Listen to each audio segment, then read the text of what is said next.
নাহিদ ইসলামের বোন কানাডিয়ান এম্বাসিতে চাকরি হয়েছে, ব্যাপারটার সত্যতা কতটুকু একটু জানাবেন? এই বিষয়টি আমিও যোগাযোগ মাধ্যমে জেনেছি এবং এটি দেখে আমি উদ্বিগ্ন। বিডি প্যারোনামা নামে একটি অনলাইন পোর্টাল এতটা অসত্য, এই হলুদ সাংবাদিকতা তারা কিভাবে করতে পারলো। মগবাজার একটি কোচিং সেন্টারে আমি পড়াশোনা করছি, সেখানে আমি শিক্ষার্থীদেরকে ক্লাস করিয়েছি এবং যে ইনস্টিটিউটের কথা আমাকে বলা হয়েছে, যে ইনস্টিটিউটে আমি পড়াশোনা করছি, সেই ইনস্টিটিউটে আমি কখনো পড়াশোনা করিনি। এবং সবথেকে ভয়ঙ্কর বিষয় হচ্ছে গিয়ে আমার হাজব্যান্ডের নামটাও সেখানে ভুল দেওয়া হয়েছে। তো সেক্ষেত্রে কিন্তু আমার পরিবারের প্রতি থেকে আমার উপরে একটা কিন্তু চাপ আমি পাচ্ছি এবং নতুন সংসার, নতুন পরিবারের সদস্য, তাদের পক্ষ থেকে নানা প্রশ্নের কিন্তু আমি সম্মুখীন হচ্ছি এবং আমি বিব্রত। Redmi 13 স্টাইল বানায় দুনিয়া কাঁপায়।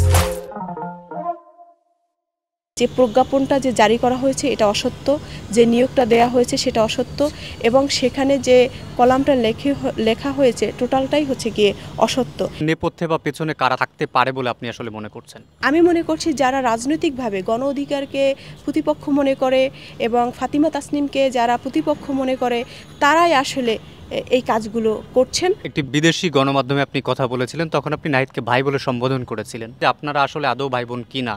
নাহিদ ছিল একজন যোদ্ধা এবং এই আন্দোলনের প্রাণ।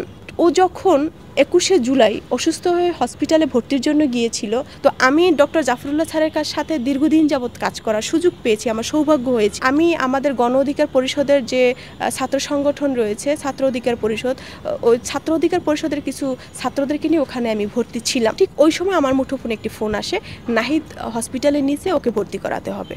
ওই সিচুয়েশনটা আমাকে ডিমান্ড করেছে ওর চিকিৎসার সুবিধার্থে, ওর এবং এই আন্দোলনের সফলতার সুবিধার্থে আমি বলেছি যে আমার নাহিদ আমার ছোট ভাই, ওকে ভর্তিটা নেন। ঠিক এই ইনফরমেশনটা ডিজিএফআই নিয়ে গেছে।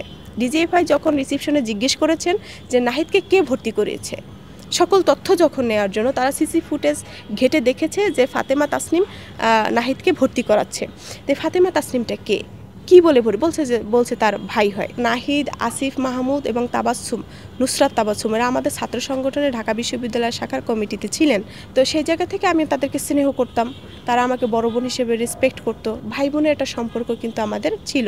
আবার ঢাকা বিশ্ববিদ্যালয় থেকে আমি মাস্টার্স করেছি, তো সেই জায়গা থেকে কিন্তু ওদের সাথে আমার ঢাবিয়ান একটা সম্পর্ক আছে।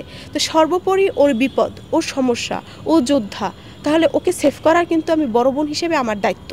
তো সেই জায়গা থেকে ওর চিকিৎসার জন্য ইনস্ট্যান্ট আমার মাথায় যেটা এসেছে, ওর ভর্তির স্বার্থে আমি সেটা করেছি। আর আমি যদি সেখানে নাহিদের এই সাপোর্টটা যদি আমি তখন ইনস্ট্যান্ট না দিতে পারতাম, হয়তোবা ওর চিকিৎসাটা বিলম্ব হইলে এখানে খারাপ কিছু একটা ঘটে যেতে পারতো।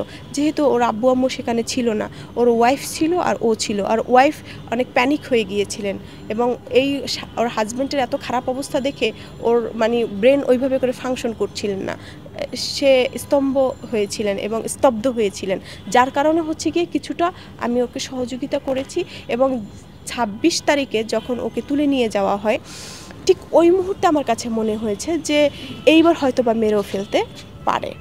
মৃত্যুর আশঙ্কার জায়গা থেকে আমি এএফপি, নিউজ, আল জাজিরা এবং প্রথম আলো, তারপরে ডেইলি স্টার থেকে শুরু করে আপনাদের যত গণমাধ্যম রয়েছেন, যারাই আমাকে ফোন করেছে অনলাইন অফলাইন, তাদেরকে সকলকে আমি কিন্তু এই বিষয়টা ক্লিয়ার করেছি এবং আমি জানিয়েছি যে নাহিদ, আসিফ এরা কেউ আমাদের এখানে নেই। তাদেরকে অন্যায়ভাবে রিলিজ না দেওয়া সত্ত্বেও তাদেরকে জোর করে এখান থেকে তুলে নেওয়া হয়ে গেছে।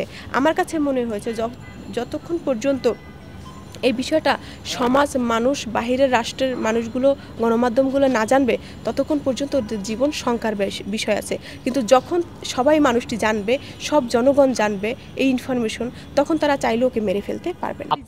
আপনি বলছেন যে নাহিদকে ভর্তি করানোর জন্য, অর্থাৎ তাকে ভাই পরিচয় দেওয়ার কারণে আপনার উপর প্রেশার ছিল। এই প্রেশারটা আসলে কীরকম ছিল আমাদের একটু জানাবেন? আমার সাথে কোনো লোককে দেখা করতে দিত না এবং আমি কোনো খাবার আনতে বাইরে যেতে পারতাম না। ইভেন আমার স্বাভাবিক জীবনযাত্রা ব্যাহত। রাত্র 2টার সময় আমার রুমের সামনে ডিজিএফআই চেয়ার দিয়ে বসে থাকতো এবং আমার রুমের সামনে কাগজে লেখা ছিল, আমার কাছে ফটো আছে, যে বিনা অনুমতিতে এই রুমে প্রবেশ নিষেধ। আমার রুমে কে আসবে, আমার ফ্যামিলি মেম্বার্সরা কে আসবে কে যাবে, সেই সিদ্ধান্ত নেবে ডিজিএফআই।